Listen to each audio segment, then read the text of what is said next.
Which of the following radars can identify threats from long distance అంటాడు. అవాక్స్ radars, అదే air born warning and control system అనేది.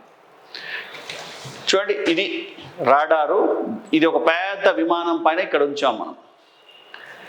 ఇది ఏం చేస్తుందంటే బార్డర్లో ఎగురుతుందండి. ఇప్పుడు ఇది బార్డర్ అనుకోండి, ఈ బార్డర్లో ఎగురుతూ ఉంటుంది.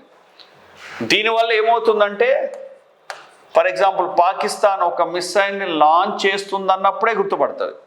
అదే గ్రౌండ్ బేస్డ్ రాడార్ ఇక్కడెక్కడో ఫిక్స్ చేసామనుకోండి, ఆ గ్రౌండ్ బేస్డ్ రాడార్ మన దగ్గర దాకా వచ్చిన తర్వాత మాత్రమే గుర్తుపడుతుంది. ఆల్మోస్ట్ ఆల్ ఇండియా భూభాగంలోకి వచ్చిన తర్వాత మాత్రమే గ్రౌండ్ బేస్డ్ రాడార్లు గుర్తుపడతాయి. కానీ ఇక్కడ అవాక్స్ రాడార్లు అనేటివి గాల్లో చాలా దూరం నుంచి ఉన్నప్పుడే లక్ష్యాన్ని గుర్తుపడతాయి. గుర్తుపట్టి ఆ సమాచారాన్ని మన వాళ్ళకు చేరవేస్తాయి.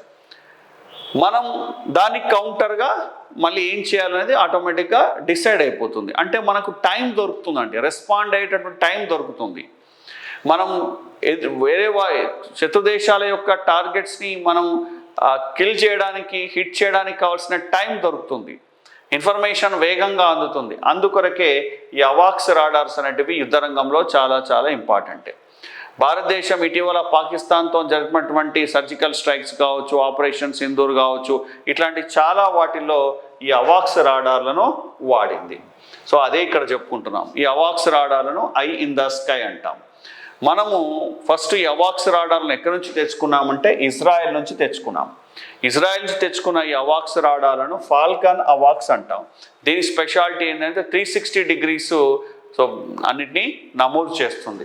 సో అదే ఇక్కడ పెట్టుకున్నాం చూడండి, ఇదే ఫాల్కన్ అవాక్స్ రాడార్. ఈ ఫాల్కన్ అవాక్స్ రాడార్ని దేని మీద పెట్టాము అంటే ఎంబ్రేజర్ 145 అనే ఎయిర్ క్రాఫ్ట్ మీద ఉంచడం జరిగింది. సో ఇక్కడ ఈ విమానం ఇంపార్టెంట్ కాదు, ఇజ్రాయెల్ ఫాల్కన్ అవాక్స్ స్పెషాలిటీ ఏంటి, అసలు అవాక్స్ అంటే ఏంటి, దానికి ఇంకొక పేరేంటి, ఐ ఇన్ ద స్కై, ఇవి ఇంపార్టెంట్.